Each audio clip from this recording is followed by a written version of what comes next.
Hello and good morning to all. Dear students, we were on chapter equilibrium, and in this chapter today we will discuss about types of chemical equilibrium. As we have already studied about physical and chemical equilibrium, so first type of chemical equilibrium is homogeneous. As we know, homogeneous means in which solute and solvent they are present in, or they will appear to be present in same phase. So if in an equilibrium, अगर किसी equilibrium reaction के अंदर सभी reactants या products same phase के अंदर हो, same phase means if they are present in gaseous or liquid form then appear to be present in the same phase. Like जैसे देखिए फर्स्ट एग्जांपल में लिख रही हूँ यहाँ पर, hydrogen combines with iodine H2 plus I2 and they will form hydrogen iodide. Okay तो ये फेज कैसा है? This phase it is gaseous phase and what you will see, क्या देख रहे हो आप? हाउ मैनी नंबर ऑफ जो मोल्स हैं रिएक्टेंट्स के, एज वी हैव सीन 1+1, यहाँ पर 2 moles of reactants and also there are 2 moles of product. Okay, तो आपको क्या नज़र आ रहा है यहाँ पर? We have seen that number of moles of reactants they are equal to number of moles of product. Okay, और phase भी कैसा है यहाँ पर? The phase it is also the gaseous phase. Okay, इसका हम सेकेंड एग्जाम्पल लिख सकते हैं like nitrogen combines with hydrogen and forms ammonia. Okay, nitrogen combines with hydrogen form ammonia. अब यहाँ अगर आप बैलेंस करते हो तो हमने इक्वेशन बैलेंस कर दी, but what we have seen that there are reactants total 1 + 3 4 mole and product there are 2 moles. Means phase तो कैसा है? ये भी गैस है, this is also gas and this is also gas. But यहाँ हम क्या देखेंगे? homogeneous is equilibria is homogeneous, but this is the second case in which number of moles of reactants they are not equal to number of moles of product.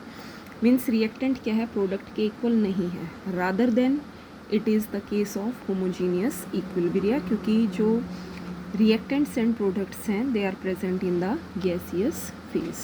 okay, next example है जैसे CH3COH ethanoic acid combines with ethanol C2H5OH. okay, ethanoic acid combines with ethanol and forms CH3COO C2H5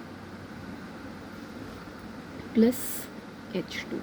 okay, ethyl ethanoid की formation करता है plus water. अब ये जो phase है ये फेज़ होगा सभी का, that is liquid phase. Okay, phase कैसा होगा? This is liquid phase. But सभी के सारे जो भी हैं, इथेनोइक एसिड है, इथेनॉल है या इथाइल एसीटेट हम कह सकते हैं, सारे किस फेज़ में प्रेजेंट है? They all are present in liquid phase. So this is the example of homogeneous equilibrium. समझ आया सभी को ये बात? मीन्स कहने का मतलब है अगर रिएक्टेंट्स और प्रोडक्ट्स का फेज़ सेम होता है देन होमोजीनियस इक्विलिब्रिया. अब हेट्रोजीनियस क्या होगा? अगर किसी इक्विलिब्रियम रिएक्शन के अंदर reactants and products they are present in 2 or more than 2 phases, 2 phase हो सकते हैं या 2 से ज़्यादा फेज हो सकते हैं, then equilibria it is heterogeneous equilibria. Like जो फर्स्ट एग्जांपल है calcium carbonate. Okay, calcium carbonate किस फेज में है? सॉलिड फेज में है. Decompose to form calcium oxide plus carbon dioxide. अब कैल्शियम ऑक्साइड सॉलिड है, कार्बन डाइऑक्साइड क्या है? गैस है. तो आप यहाँ क्या देख रहे हो? What you will see, one is in solid phase, other product is in solid phase, and the second product it is present in gaseous phase. So it is an example of heterogeneous equilibria. Second we can write iron Fe combines with water. Fe combines with water forms ferric oxide Fe3O4 plus H2. अब यहाँ iron solid है, water gas है, ferric oxide solid है, hydrogen gas है.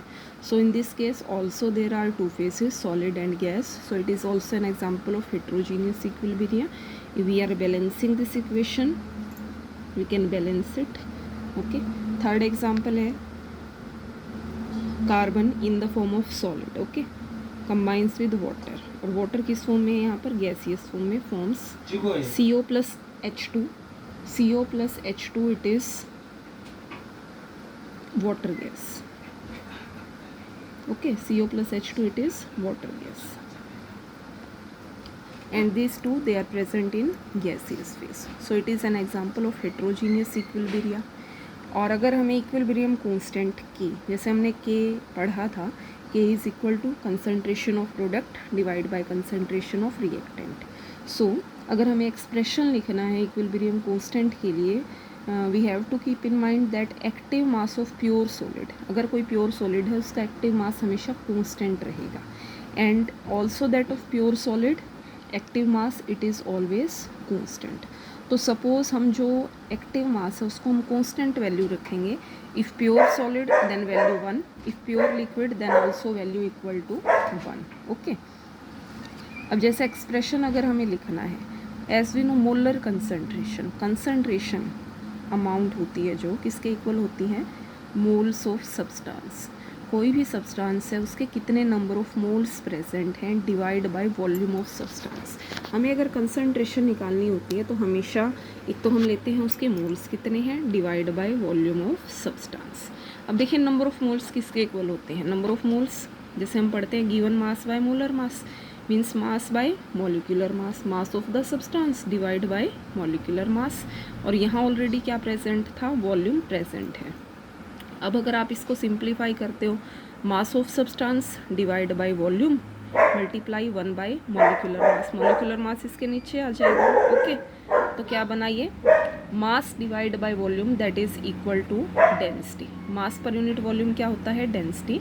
सो it is equal to density of the substance divide by molecular mass of the substance. Yes, देखिए अगर homogeneous equilibrium के लिए हमें लिखना है क्या चीज़, एक्सप्रेशन लिखना है इक्विलिब्रियम कांस्टेंट का, जैसे hydrogen and iodine forms hydrogen iodide, ये एक्सप्रेशन हम कैसे लिखेंगे, K C means equilibrium constant in terms of concentration.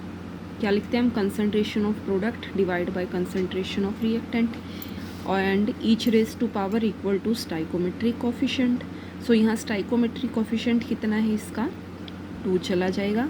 Hydrogen iodide concentration of product raise to power equal to stoichiometric coefficient divide by concentration of reactant hydrogen and iodine. Okay, अगर आपको pressure के terms में लिखना है तो कैसे लिखेंगे, pressure P HI hydrogen iodide, ये कितना है इसका stoichiometric coefficient, that is equal to 2. Okay, pressure किसका, हाइड्रोजन मल्टीप्लाई प्रेशर किस चीज़ का, आयोडीन का.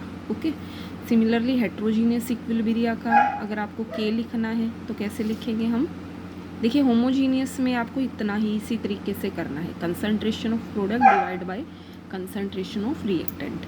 बट अगर हेट्रोजीनियस इक्विलिब्रिया है तो हम क्या करेंगे, देखिए क्योंकि यहाँ तो फेज सभी का क्या था, सेम था, but we can say here phase it is different.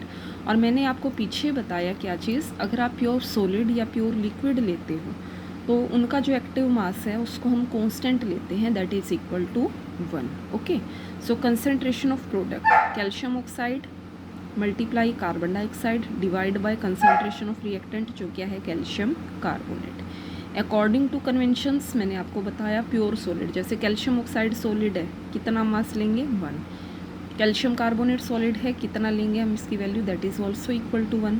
सो जो के है मीन्स इक्विलिब्रियम कांस्टेंट वो किसके इक्वल रहेगा, only CO2 that is gas, क्योंकि इनकी वैल्यूज़ तो किसके इक्वल आ गई, दैट इज़ इक्वल टू 1.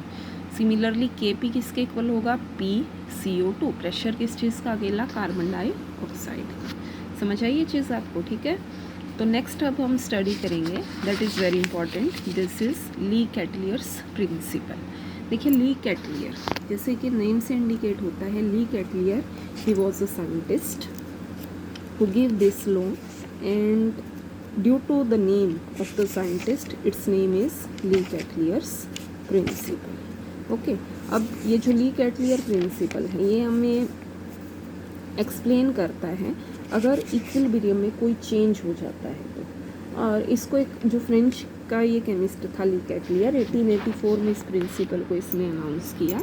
तो ये प्रिंसिपल क्या कहता है, सपोज़ कोई सिस्टम है वो इक्विलिब्रियम में है, इक्विलिब्रियम मीन्स जितना रिएक्टेंट है उतना ही प्रोडक्ट की तरफ से रिएक्शन हो रही है। अगर वहाँ सपोज़ आप चेंज कर देते हो, कंसंट्रेशन अमाउंट में चेंज कर देते हो, टेम्परेचर में चेंज करते हो या प्रेशर, सपोज़ इक्विलिब्रियम है और वहाँ हमने कंडीशंस को चेंज कर दिया, तो आप ये देखोगे जो इक्विलिब्रियम है ना उसकी डायरेक्शन भी क्या है, शिफ्ट हो जाती है। इक्विलिब्रियम की डायरेक्शन भी क्या है, शिफ्ट हो सकती है। जैसे हम पहले स्टडी करते हैं इफ़ेक्ट ऑफ कंसंट्रेशन। अब मान लीजिए एक रिएक्शन है, ठीक है, हाइड्रोजन और आयोडीन कंबाइन करके क्या बनाते हैं, हाइड्रोजन आयोडाइड। अब यहाँ हमें पता है जब हाइड्रोजन और आयोडीन ने कंबाइन किया H2 plus I2 forms hydrogen iodide. Okay, अब मान लीजिए स्टार्टिंग के अंदर आप क्या देखते हो, कंसंट्रेशन ऑफ रिएक्टेंट्स ज़्यादा होता है, पता है ये चीज़ हमें। अगर कंसंट्रेशन ऑफ रिएक्टेंट ज़्यादा है तो हमेशा रिएक्शन किस डायरेक्शन में प्रोसीड करती है, फॉरवर्ड में।